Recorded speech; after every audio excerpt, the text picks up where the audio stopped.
Vikramshila IAS coaching institute 14 बीघा ऋषिकेश। प्राचीन भारत का इतिहास कर रहे थे हम लोग, एंशिएंट हिस्ट्री ऑफ इंडिया कर रहे थे। उसमें हमारा चैप्टर जो है वो पाषाण काल चल रहा था, द स्टोन एज। उसमें काफी कुछ हम पढ़ चुके हैं। अगला टॉपिक जो हमारा है वो है पाषाणकालीन चित्रकला।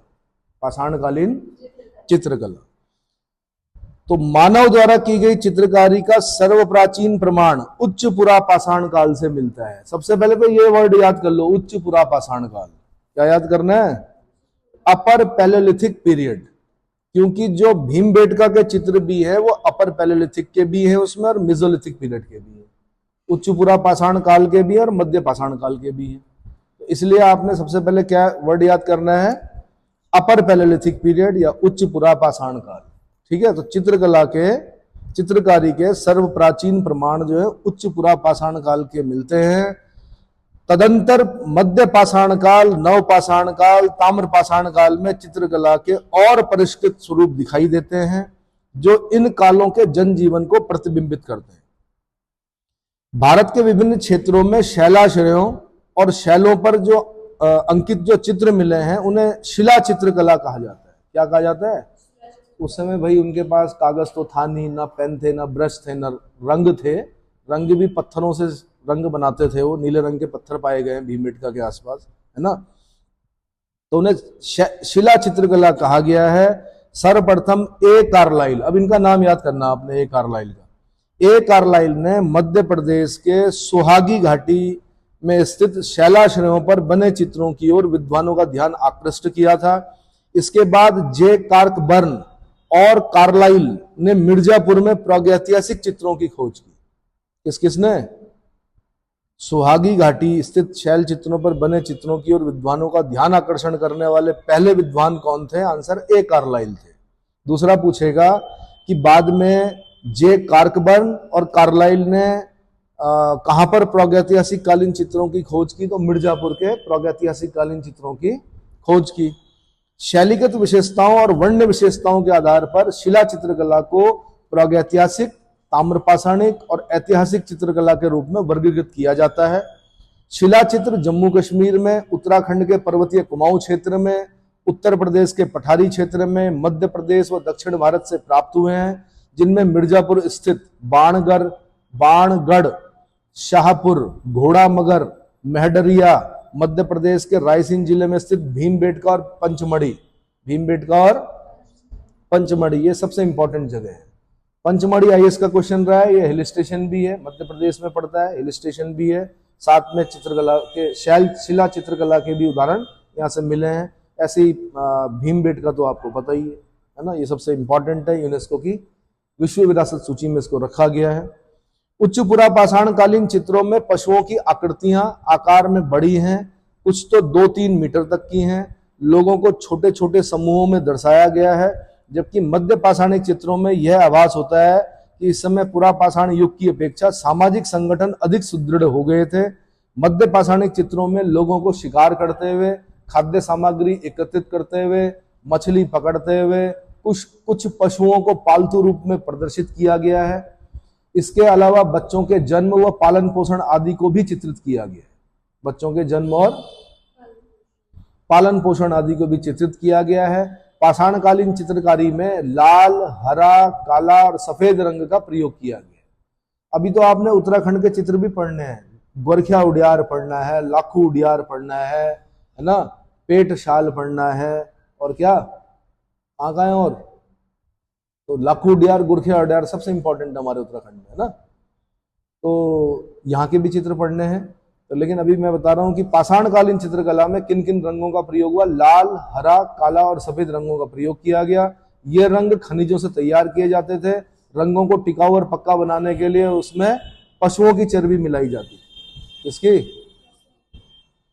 पाषाणकालीन चित्रकला के संदर्भ में महत्वपूर्ण जो क्वेश्चन बनते हैं वो कैसे हैं कि इस काल के चित्र शैलाश्रयों की दीवारों और छतों पर अंकित किए गए हैं। दीवारों और छतों पर अंकित किए गए हैं। सर्वाधिक चित्र भीमबेटका के शैलाश्रयों से मिले हैं। इनमें से 500 शैलाश्रयों के में चित्र पाए गए हैं। भीमबेटका में लगभग 800 शैलाश्रय मिलते हैं। इनमें से 500 शैलाश्रयों में चित्र पाए जाते हैं। ये एनसीईआरटी लिखती है, बाकी अलग अलग किताबों में अलग अलग है इनकी संख्या। एनसीईआरटी के हिसाब से 800 में से 500 शैलाश्रयों में चित्र पाए गए हैं।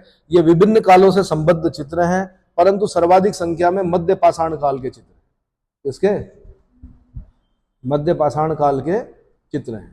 शैलाश्रयों के चित्रांकन में कई स्तर मिले हैं। पुराने चित्रों के ऊपर नए चित्र बना दिए जाते थे।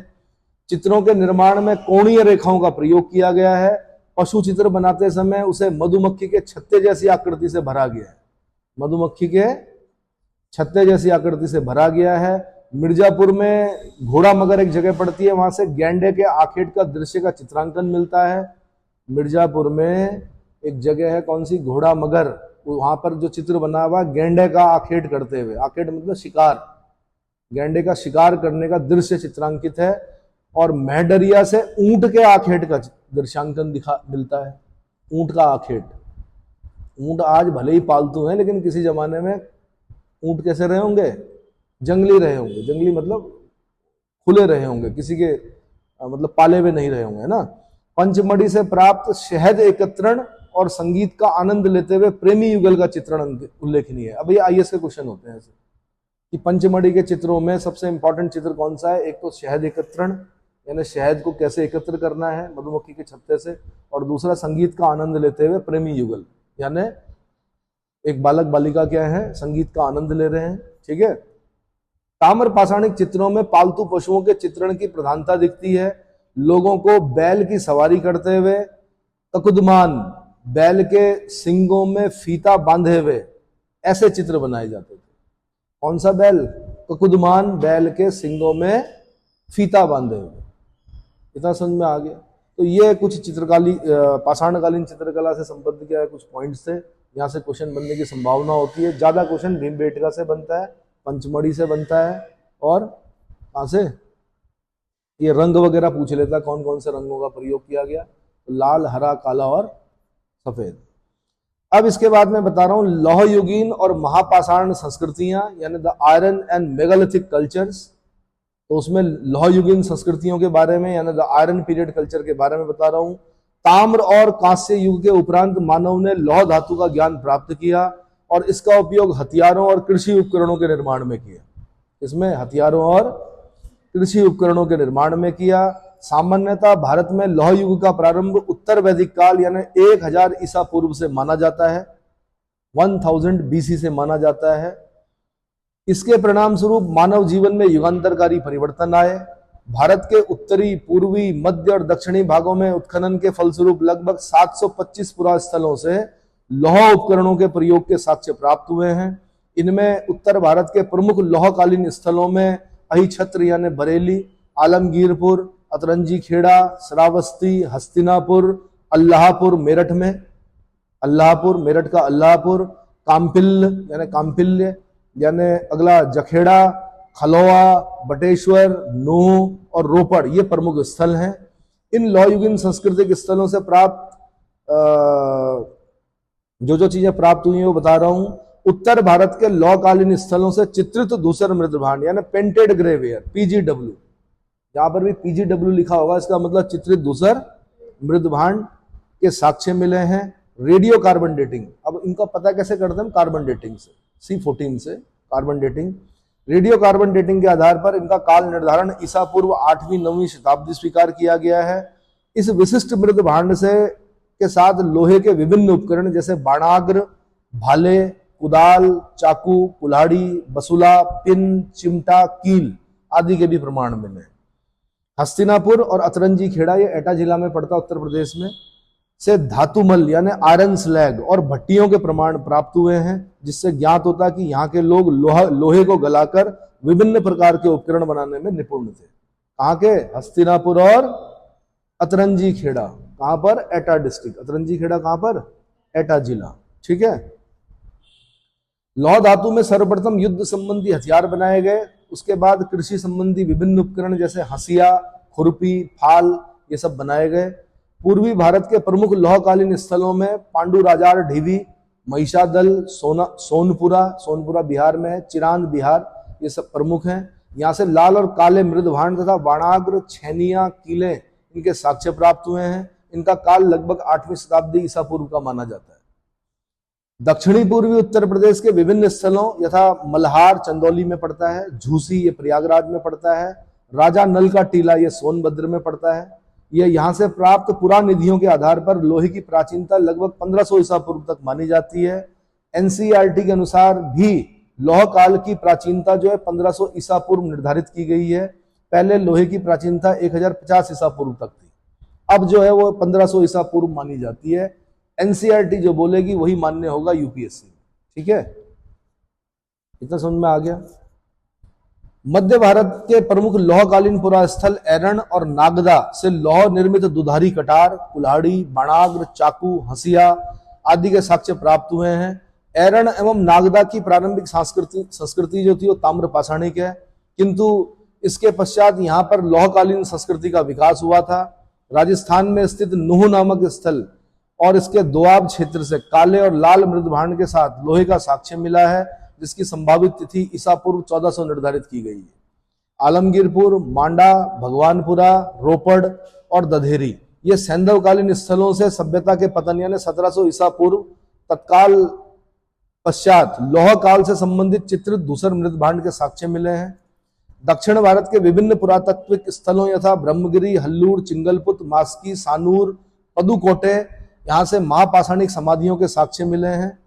इन समाधियों में अत्यधिक संख्या में विविध प्रकार के लौह उपकरण जैसे भाले, हंसिया, चाकू, कुल्हाड़ियां, तलवार, त्रिशूल, कटार आदि के साक्ष्य काले और लाल मृदभांडों के साथ प्राप्त हुए हैं। संपूर्ण दक्षिण भारत में उनकी एक रूपता पाई जाती है। दक्षिण भारत में स्थित हल्लूर पुरास्थल नवपाषाण काल और महापाषाण काल के बीच में एक संक्रांति काल को इंगित करता है। हल्लूर उपकरण की रेडियो कार्बन तिथि ईसा पूर्व 1000 के लगभग निर्धारित की गई है। भारत में लोहे की प्राचीनता के विषय में विवाद है। पूर्व में ऐसी मान्यता था कि मध्य एशिया में हित्ती जाति आईएएस का क्वेश्चन रहेगा भी ईसा पूर्व 1800 से 1200 का लौह धातु पर एकाधिकार था और इसी जाति ने सर्वप्रथम इसका प्रयोग किया था, किंतु नवीनतम प्रमाणों के प्राप्त होने पर अब यह मत मान्य नहीं है, क्योंकि भारत के विभिन्न स्थलों जैसे नोह राजस्थान और इसके दोआब क्षेत्र से लोहे के साक्ष्य के साथ साथ लाल और काले मृदभांडों के साक्ष्य भी मिले हैं, जिसकी संभावित तिथि 1400 ईसा पूर्व है। कितनी? इसके अलावा अन्य स्थलों जैसा भगवानपुरा, दधेरी, आलमगीरपुर, रोपड़ आदि से लौहकालीन चित्रित दूसर मृदभांड के प्रमाण हड़प्पा सभ्यता के पतन यानी 1700 ईसा पूर्व के साथ मिलने से ज्ञात होता है कि भारतीयों को इसका ज्ञान बहुत पहले से ही था। अतः हित्ती जाति और लौह धातु पर एकाधिकार की बात मिथ्या साबित हो गई है। क्या हो गई है? हम लोगों ने जब आईएएस दिया तो वहां पर हमसे ये पूछा गया था कि लोहे का प्रयोग करने वाली पहली जो जाति थी वो कौन सी थी, तो आंसर उतना हित्ती और उसमें नंबर भी मिला। लेकिन अब नई खोजें हो गई, नई जगह उत्खनन हुए तो पता चला हित्ती जाति के आसपास हम लोग भी क्या कर रहे थे, लोहे का प्रयोग कर रहे थे लगभग 1400 ईसा पूर्व के आसपास। इतना समझ में आ गया। हड़प्पा सभ्यता से प्राप्त उच्च कोटि के तांबे और कांसे के उपकरण तथा गंगा घाटी से मिली ताम्र निधियां और गैरिक मृदभांडों से ज्ञात होता है कि तत्कालीन भारतीयों का तकनीकी ज्ञान अत्यधिक विकसित था। ऐसी संभावना प्रकट की जाती कि गंगा घाटी के ताम्र धातु कर्मियों ने ही लोहे का आविष्कार किया होगा, क्योंकि कच्चे लोहे की दो बड़ी निधियां मंडी हिमाचल और नारनौल पंजाब उत्तर प्रदेश में भी प्राप्त हुई है। मंडी हिमाचल और नारनौल पंजाब उत्तर प्रदेश में भी प्राप्त हुई है। इस प्रकार हम देखते हैं कि भारत के विभिन्न स्थलों में उत्खननोपरांत लौह प्रयोक्ता संस्कृतियों के प्रमाण मिले हैं। इस संस्कृति के लोग चित्रित धूसर मृदभांड का प्रयोग करते थे और ये अत्यंत समृद्ध एवं विकसित ग्राम्य संस्कृतियां थी, जिनकी पृष्ठभूमि पर ऐतिहासिक काल के द्वितीय नगरीकरण संभव हो सका, सेकेंड अर्बनाइजेशन जिसको बोलते हैं, है ना। उसके बाद बता रहा हूं मैं महापाषाणिक संस्कृतियां यानी मेगालिथिक कल्चर। नवपाषाण काल की समाप्ति के पश्चात दक्षिण भारत के ऊंचे प्रायद्वीपीय क्षेत्र में जिस संस्कृति का उद्भव हुआ उसे वृहद और महापाषाणिक संस्कृति यानी मेगालिथिक कल्चर की संज्ञा प्रदान की जाती है।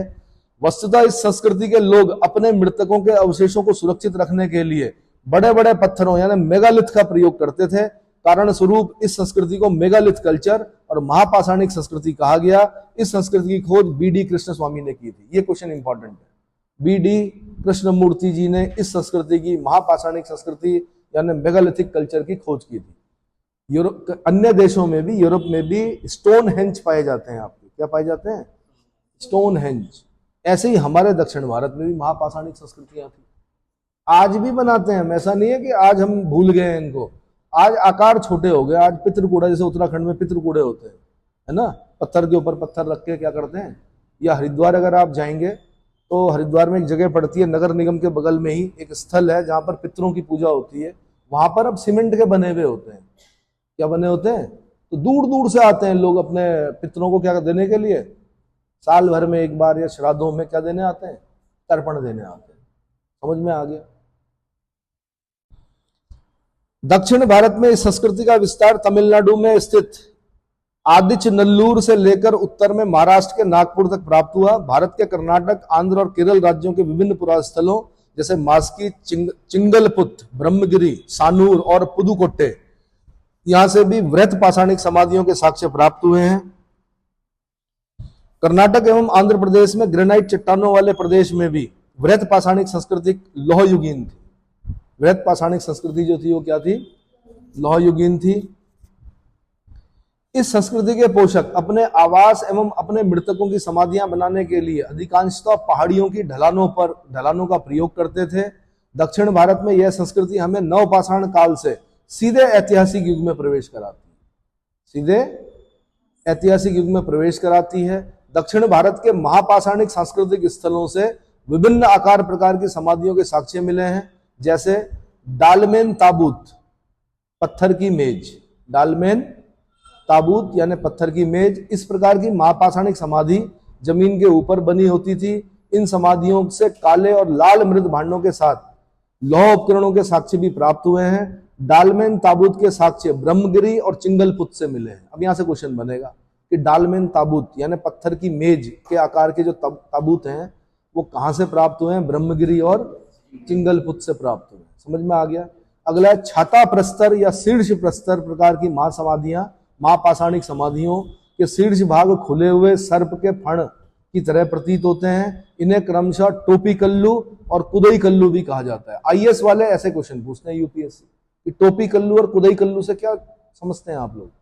तो ऐसी महापाषाणिक कब्रें जिनके ऊपर छाता प्रस्तर या शीर्ष प्रस्तर या कुछ सर्प फण की तरह पत्थरों का क्या किया गया? प्रयोग किया गया। इतना समझ में आ गया। नेट पे जाइए, अपने मोबाइल को खोलिए, उसमें देखिए टोपी कल्लू और कुदई कल्लू, एकदम आपके सामने वो चित्र बन के आ जाएंगे, आप कंफर्म हो जाएगा। इस प्रकार की समाधियों के साक्ष्य केरल के कोचीन क्षेत्र से प्राप्त हुए हैं। कोचीन, तो आपने लिखना टोपी कल्लू, कुदई कल्लू, कोचीन। अगला पॉइंट है नडुकल और मेनहीर ग्रेनाइट पत्थर से निर्मित एकाश्मक यानी मोनोलिथिक, एक ही पत्थर से बने हुए मोनोलिथिक। एकाश्मक, अश्म चट्टान, अश्म मतलब चट्टान, एकाश्मक मतलब एक ही चट्टान से बने हुए यानी मोनोलिथिक स्मारक है। तो नडुकल या मेनहीर क्या है? तो नडुकल और मेनहीर ग्रेनाइट पत्थरों से निर्मित एकाश्मक स्मारक है। कोचीन के ही कोमर परथल नामक स्थल पर इस प्रकार की समाधियों की एक पंक्ति के साक्ष्य मिले। इसको फिर दोबारा नेट पे सर्च मारिए, नडुकल, मेनहीर, कोचीन, आपको समाधि दिख जाएगी।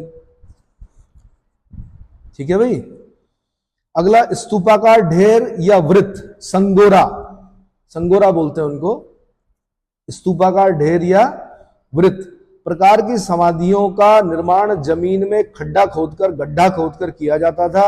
इस प्रकार के स्मारकों के साथ साक्ष्य जो है वो चिंगलपुत तमिलनाडु से प्राप्त हुए हैं। यहीं से अंत्येष्टि कलश के साक्ष्य भी मिले हैं।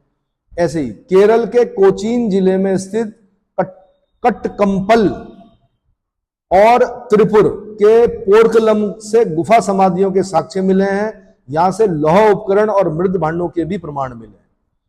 महाराष्ट्र के विदर्भ क्षेत्र में, अब ये भी एक बार आईएएस में क्वेश्चन पूछा गया, विदर्भ वाला क्षेत्र कहां पड़ता है?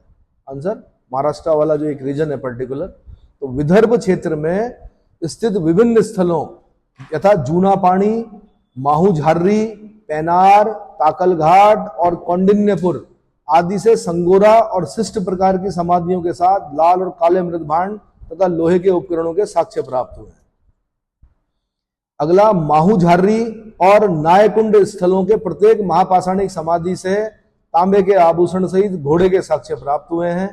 माहूझारी स्थल से की एक समाधि से खंजर और मनुष्य के साथ एक घोड़े के संपूर्ण कंकाल का साक्ष्य मिला है।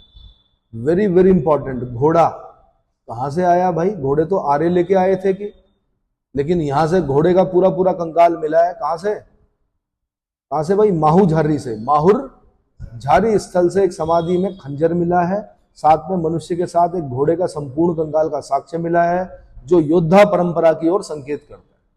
योद्धा परंपरा की ओर संकेत करता है। ठीक है। उसके बाद मैं उत्तर भारत की कुछ वृहत पाषाणिक समाधियों के बारे में बता रहा हूं। The megalithic graves of north India. उत्तर भारत की वृहत पाषाणिक समाधियों की खोज 1962-63 में GR शर्मा जी ने की थी।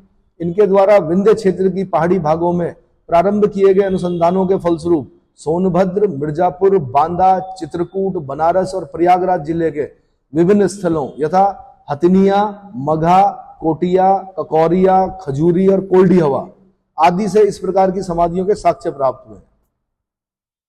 चंदौली के चकिया तहसील में स्थित चंद्रप्रभा नदी घाटी के हथनी पहाड़ी क्षेत्र में संगोरा प्रकार की समाधियों के साक्ष्य मिले हैं। इसी क्षेत्र के ककौरियापुरा स्थल और बेलन नदी घाटी के तट पर स्थित कोटिया स्थल से संगोरा और शिष्ट प्रकार की समाधियों के साक्ष्य प्राप्त हुए हैं। इन समाधियों से लाल और काले मृद भांडों के साक्ष्य मिले हैं। कोटिया स्थल की समाधियों से मानव अस्थियों के प्रमाण नहीं मिलते। दक्षिण भारत के विपरीत उत्तर भारत के अधिकांश वृहत पाषाणिक स्थल लौह युग से पूर्व अर्थात ताम्र पाषाणिक युग से संबंधित हैं, किंतु एकमात्र कोटिया स्थल ऐसा है जो लौह धातु के विभिन्न उपकरणों के साक्ष्य जहां से लौह धातु के उपकरणों के साक्ष्य प्राप्त हुए। तो IAS के क्वेश्चन ऐसे होते हैं। वो कौन सा एकमात्र स्थल है उत्तर भारत का जहां पर लौह धातु के मतलब जहां पर वृहत पाषाणिक जहां पर क्या वृहत पाषाणिक समाधियों में एक लोहे के उपकरण का भी साक्ष्य मिला है? तो आंसर आपने बोलना कोटिया। आंसर क्या बोलना है? कोटिया। इतना समझ में आ गया? ककौरिया समाधियों से NBP मृद भांडों के साक्ष्य नहीं मिले हैं। संभव है कि इस क्षेत्र में NBP north black polished where बोलते हैं उनको, NBP मृद भांड संस्कृति के उद्भव यानी 600 ईसा पूर्व तक इस संस्कृति का पतन हो गया था। इस प्रकार वृहत पाषाणिक संस्कृतियों के प्रमाण भारत के दक्षिणी एवं उत्तरी दोनों भागों में मिले हैं। इन वृहत पाषाणिक स्मारकों को बनाने का क्या उद्देश्य था, ये अभी तक ज्ञात नहीं हुआ है। गार्डन चाइल्ड के अनुसार ये वृहत पाषाणिक समाधियां किसी धार्मिक या अनुष्ठानिक एवं अंधविश्वासों से संबंधित उद्देश्यों की पूर्ति हेतु बनाई जाती थी। अब ये अंग्रेज है, ये क्या नाम है इसका, गार्डन चाइल्ड, ये कह रहा अंधविश्वास, मतलब हम महापाषाणिक कब्रें बनाएं तो अंधविश्वास, और ये अपने यहाँ ग्रेवयार्ड बनाए उस पर पत्थर लिखें कि नाम लिखें इस सन में पैदा हुए इस सन में, तो वो अंधविश्वास नहीं है भाई। ईसाई लोग क्या करते हैं? दफनाते हैं, उसके ऊपर क्या करते हैं। और ये जो कब्र बनाने का जो कंसेप्ट था वो किन देशों से आया? ये उन देशों से आया जहां जंगली जानवर थे, आदमी को दफनाया। अब दफनाया तो जंगली जानवर तो खोद के खा जाते हैं उसको, इसलिए उसको खोद के न खा सके इसलिए उसके ऊपर क्या करते थे? कब्र बनाई जाती थी, पत्थर रखा जाता था ताकि कोई भी जानवर उसे क्या ना कर सके, खोद के खा ना सके। तो वहां से वो कब्र का कंसेप्ट शुरू हो गया। समझ में आ गया?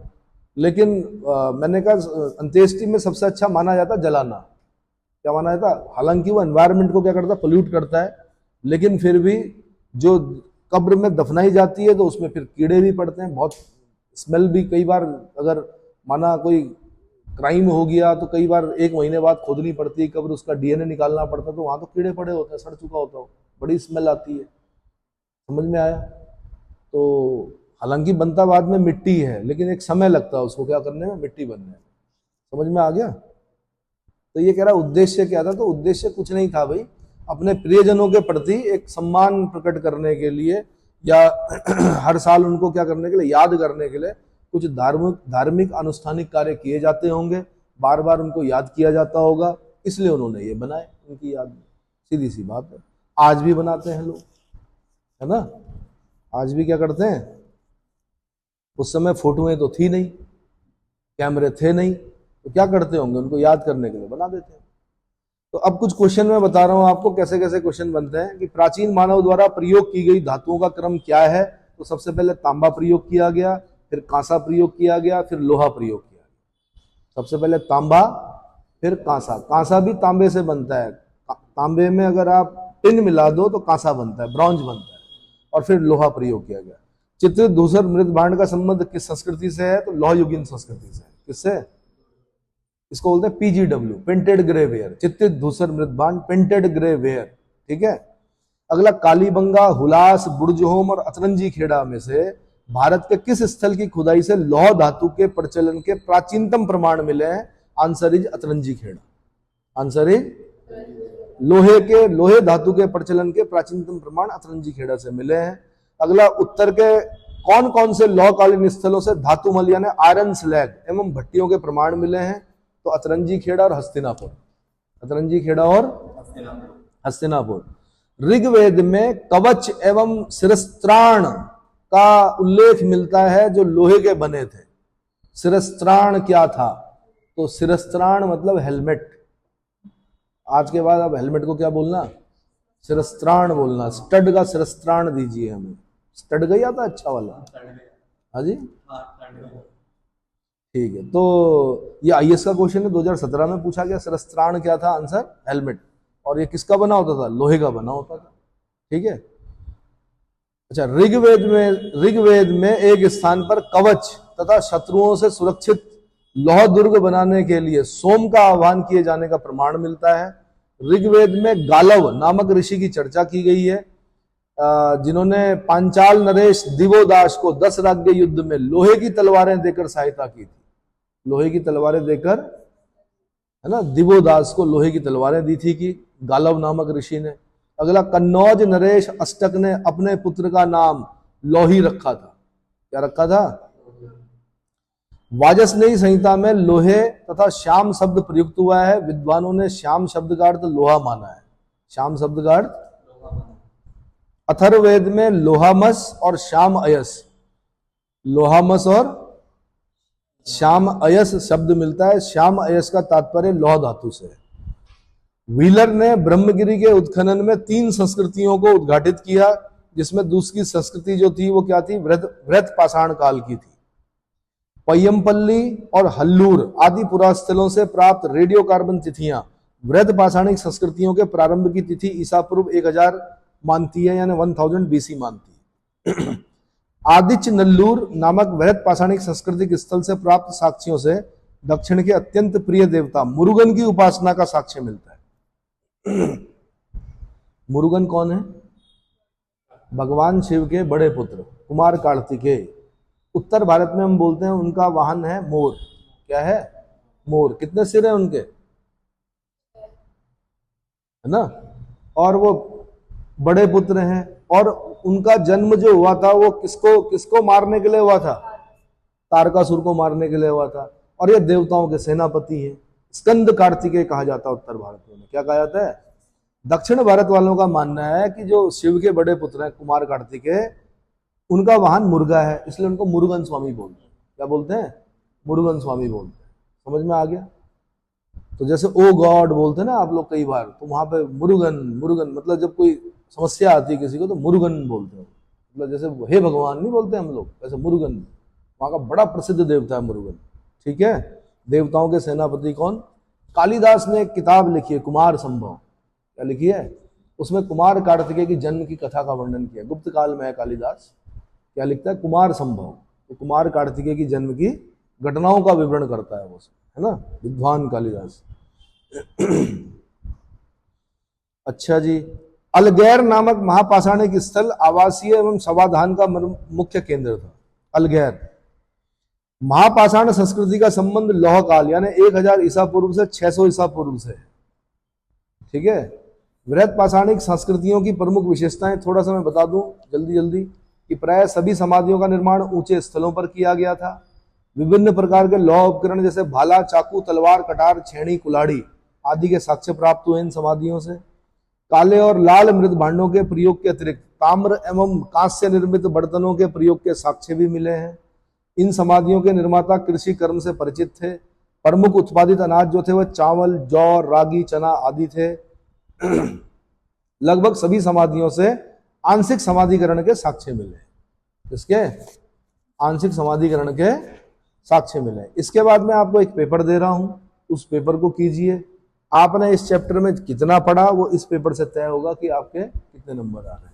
उसके बाद अगला जो लेक्चर होगा वो सिंधु घाटी सभ्यता, the Indus Valley civilization, Harappan civilization, है ना, 2600 बीसी से लेकर 1900 बीसी के बीच में हम पढ़ेंगे अगला। तो अगला लेक्चर